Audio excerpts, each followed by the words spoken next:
Draft beer, not students. Draft beer, not students. Draft beer, not students. Draft beer, not students. Well, I tell you, that I used to be part of the movement, but there's so many phonies involved now. It's hard to do. I'm sorry. If it was good enough for my mother and father, it's good enough for me. Well, I'm a member of a strong minority group myself. Hello, vinyl community. Dave, the pickup artist, with you for another round of Psychedelic Sunday, where the cost of one admission is your mind. And, this week we've got a great bunch of new pickups. This first one, though, I've been looking for a long time. Finally found a good copy. We got Psychedelic Soul by the Freak Scene. And as you can see, it's been preserved in this shrink wrap for, I guess, 58 years. 1967. And it is a mono edition. And it's VG Plus cover and the vinyl. And I heard this, and it definitely sounds great. No scratches or anything, no surface noise. So, yeah, the Freak Scene, they started off in 1966, and they went by the name The Deep, and they put out an album of garage / psychedelic weirdness that was meant to mimic an acid trip. That was 1966.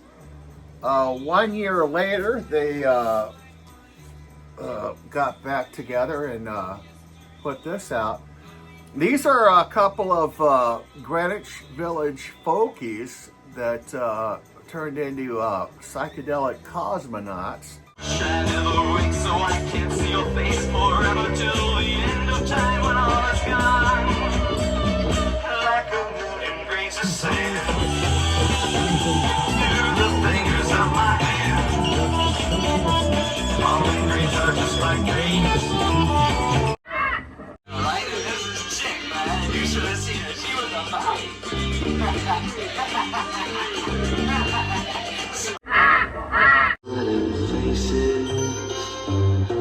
Through the flowing glasses onto tables where our friendliness keeps telling me I'm part of them, they're all part of me.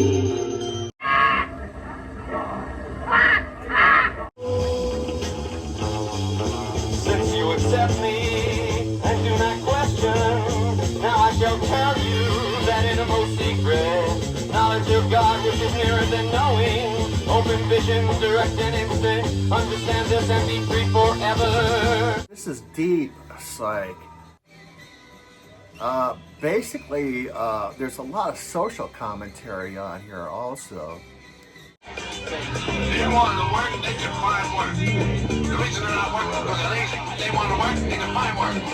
Someday there's going to be such a revolution in this country that the world is going to turn around. It's actually pretty funny. They use voices in the background of people commenting on the social scene that was happening back in the 60s. My parents came to this country with nothing but the clothes on their backs. It's private property that's the crime. It's the capitalists that are mistreating the workers. So the album didn't really go anywhere because they didn't really tour to promote it. So it kind of fell flat. Bromberg, the one guitarist, went on to work with Bob Dylan and other A-listers. And Evans, he was involved in a band called the Third Bardo. Next I have mainstream artist, December's Children.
Hippie blues, basically, is what I would call this.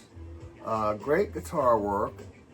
We've got male and female vocals. When this band originally started, they had 2 female vocalists, but they whittled it down to 1 by the time this album was put out. And yeah, this is pretty good. Short album though.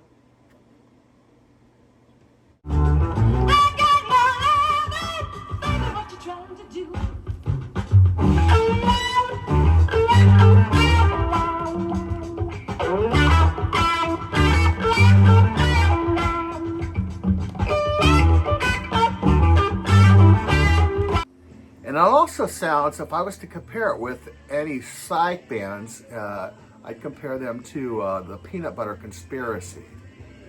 They sound a lot like them. But this is okay. It's not great, but it's okay. Yeah. The one of the lead singers, the one that left, the one that's not on this album, got murdered by her brother over a drug dispute. He was trying to steal money for drugs, apparently, and the story ended up on America's Most Wanted, and that's how they solved the case. But yeah, this is just another mainstream records curio, and it is on. We'll show you the hype sticker also. It's on this pink clear vinyl. The vinyl is cool. As you can see, it's not a very long album by the Dead Wax, but it's interesting. People are aroused. I haven't seen people so aroused in a very, very long time. So last month we talked about the ill-fated Pink Floyd show in 1968 at the Queen's Hall in Germany.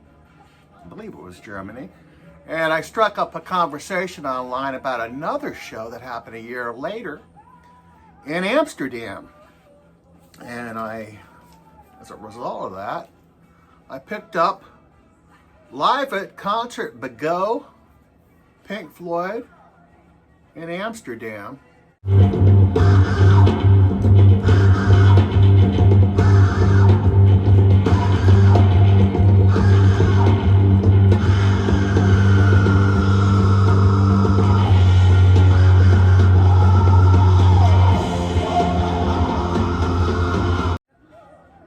This is a widely bootlegged show,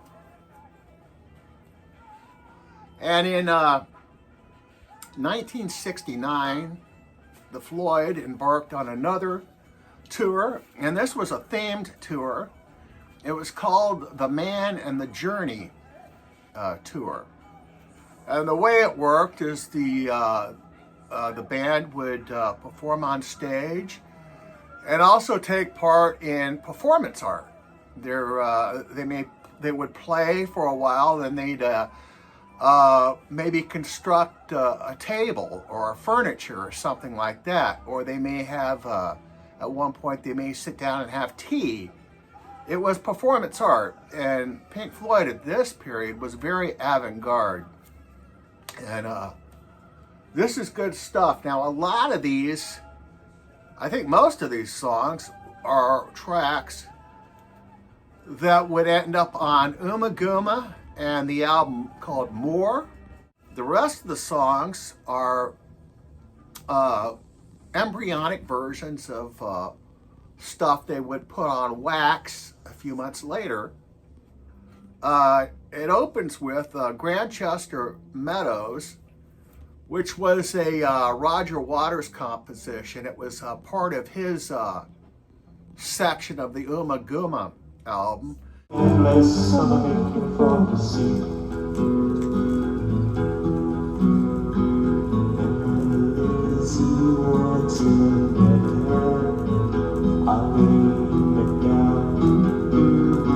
She spoke directly to the nasty people.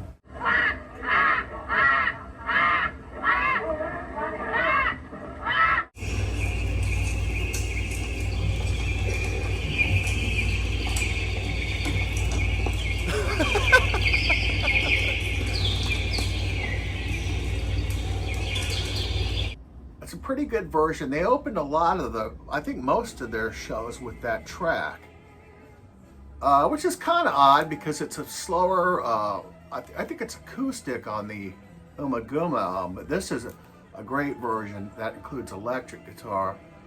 Then on the second track, we get a track called Work, which is a percussion track that I'd never heard. It was probably one of those improvisational numbers.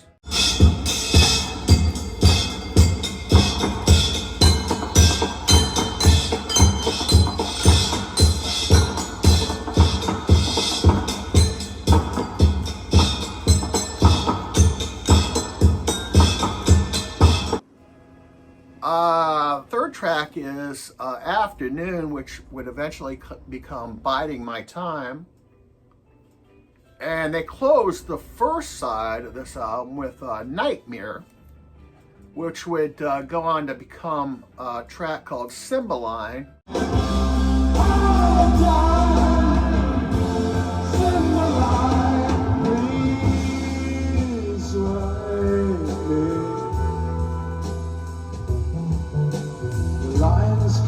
Where you stand, they must have moved the picture plane. Which would make it onto the More album. And it's got all good stuff. We get, this is for a bootleg or an unofficial release, whatever you want to call it. This sounds surprisingly good. It doesn't sound like a bootleg. And then they do a track called The Narrow Way, which would be on David Gilmour's section of the Ummagumma album.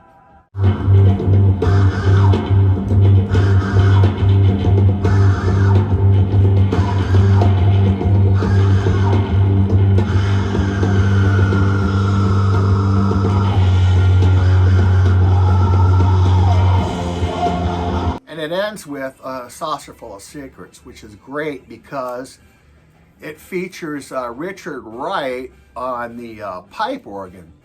The concert Begow venue had this beautiful pipe organ, and if you were a good boy, they let bands play on it.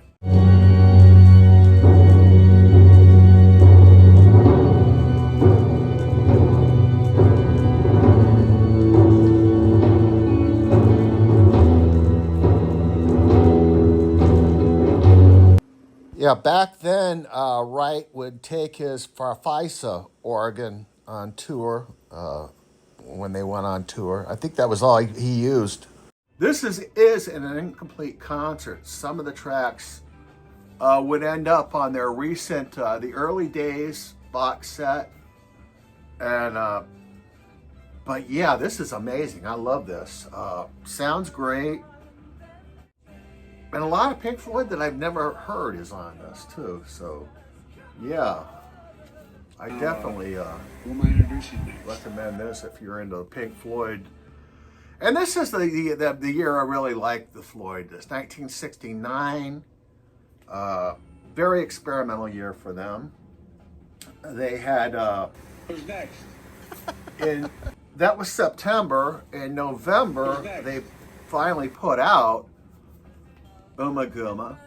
Now they originally wanted to put out a live album from the Man and the Journey tour, but they decided to instead put out a half live, half studio album.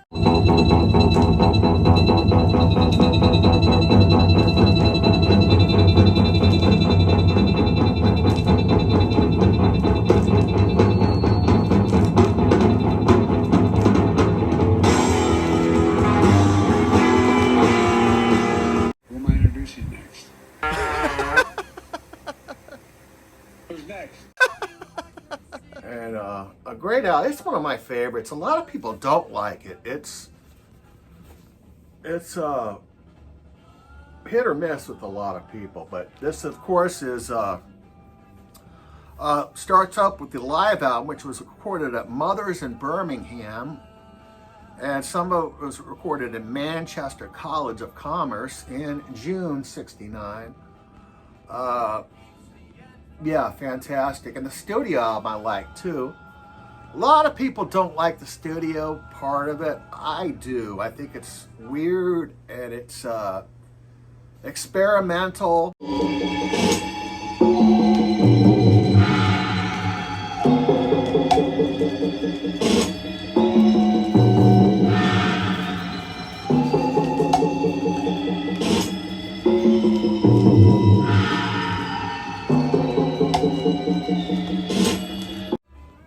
The guy on the back cover, the guy on the left, his name was Watts. He was an Australian. He was one of the Pink Floyd's roadies. He died of a drug overdose. And he left behind a wife and a daughter. And the daughter was named Naomi Watts, who would later become a famous actress. And she said that the band helped her and her mother get through the rough times financially. Apparently, they helped them out, and she says that they were really great. So, kudos to Pink Floyd. I also have this on a cool CD version of this. It's 2006. That's a pretty nice package. You get the 2 CDs. You get the this is the studio CD, the live CD, and there are no extras on the Pink Floyd CDs, not on this one anyway. It also comes with this cool poster of the cover. This one at one point hung on my wall, but yeah, that's very cool. Pink Floyd in 1969. And that's all I got, folks. I hope you all have a great week, and I'll see you next week. Take care.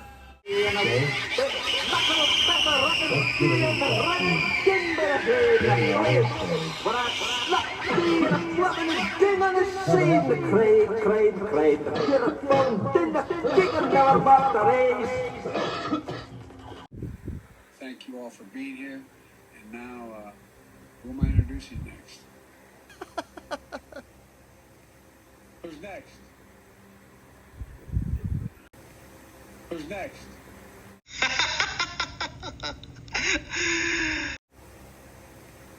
Who's next?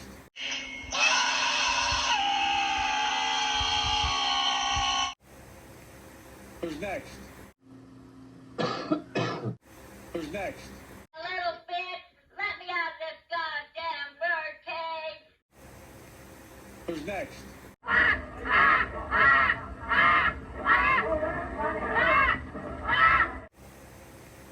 Who's next? Motherfuckers! Who am I introducing next? Now we got us a big barbecue. Who's next?